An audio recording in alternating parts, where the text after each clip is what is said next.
So I get asked two questions the most commonly. One of them is, how do I find lawnmower parts? And the second question that I get asked all the time is, how do I like the newer Briggs & Stratton motors, and would I recommend them? Well, the short answer to that is I don't care for them, and I cannot recommend them to anybody looking for a brand new push lawnmower. There's more than a few reasons for this. Now, I've been messing with small engines for about 10 years. I've done everything from tore them apart, re-ring them, mess with valves, mess with, just about everything else. And some of you might not agree with this, with my opinions on these newer Briggs motors, and that's okay. Reason number one, which kind of leads into the other two things, is Briggs & Stratton, for whatever reason, probably to cut costs, is using plastic parts on these just about everywhere they shouldn't be. I just picked this thing out of the trash. I've had a few of these lawnmowers in, and it was thrown away because, well, the recoil doesn't work. Okay, might just need to be lubed, right? Like any of the other older Briggs motors.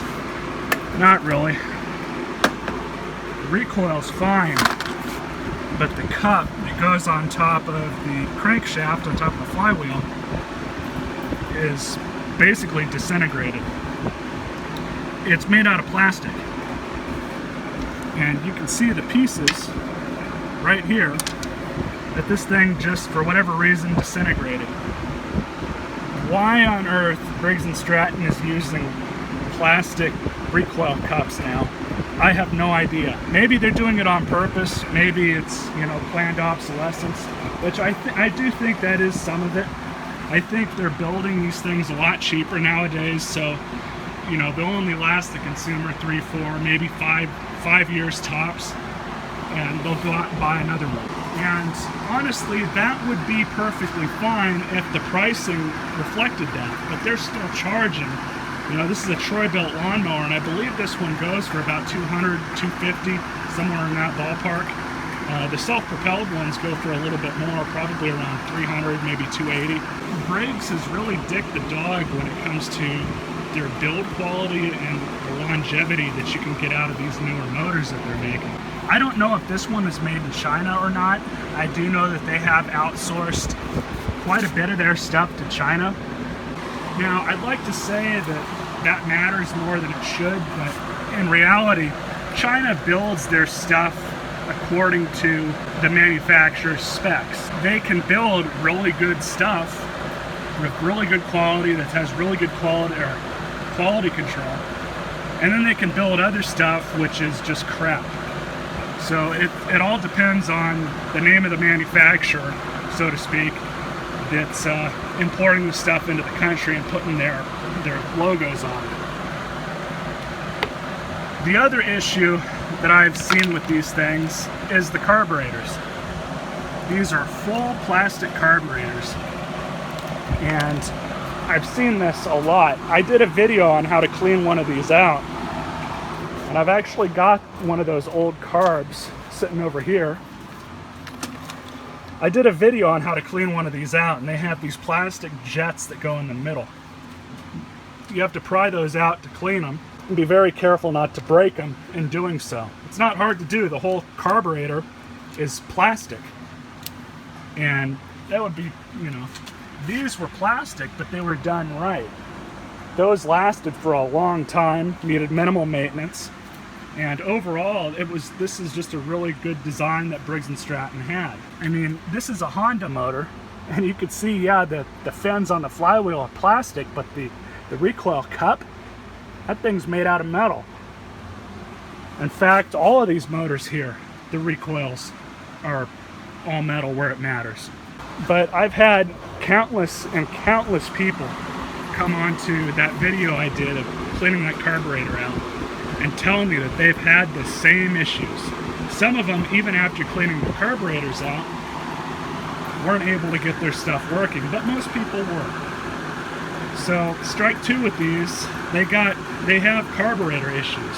Now, if you're a guy like me and you like to mess with this stuff and take it apart, that's one thing.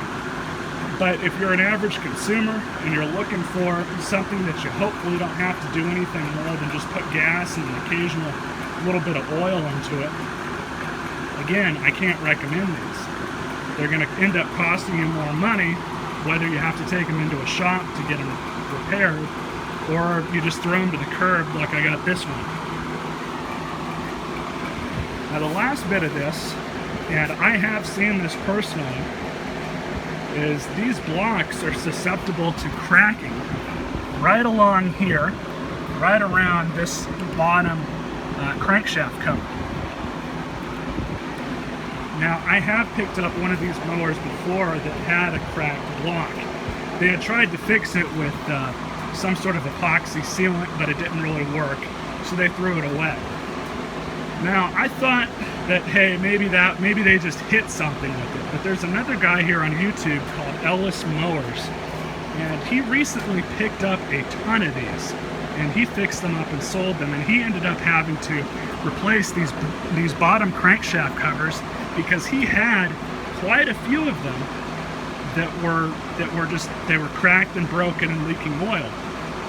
So that kind of tells me that they're just not made all that well. Now, if that's from the consumer hitting the lawnmower up against a rock, that's one thing. But I mean, even so, even with that rolled in, your flywheel key should shear and take pretty much all of that impact and stop, you know, any internal or external motor damage. Unfortunately, that doesn't appear to be happening. I think, in my honest opinion, Briggs & Stratton has had these motors designed at a price point. They are looking to get a few years of use out of them on the consumer end, and after that, they're hoping the consumer goes out and buys a new lawnmower. It's just really unfortunate the way these things are nowadays, and I'm really anticipating seeing a lot more of these in the trash as the time goes on. But it kind of is what it is. And like I said, if you're watching this video and you like to wrench on this stuff, you know, believe me, that's one thing. And if you're totally cool with cleaning out your carb once a season and replacing stupid parts on these that decide to break, you know, that's totally on you. You know, I can't recommend these to any sort of average consumer. They're not built to my liking. They're not built to last more than a few years. But I hope you guys enjoyed this video. Hope you guys enjoyed my opinions, and definitely if you have any comments or opinions of your own, don't hesitate to share them. So rate, comment, subscribe, and stay tuned for more.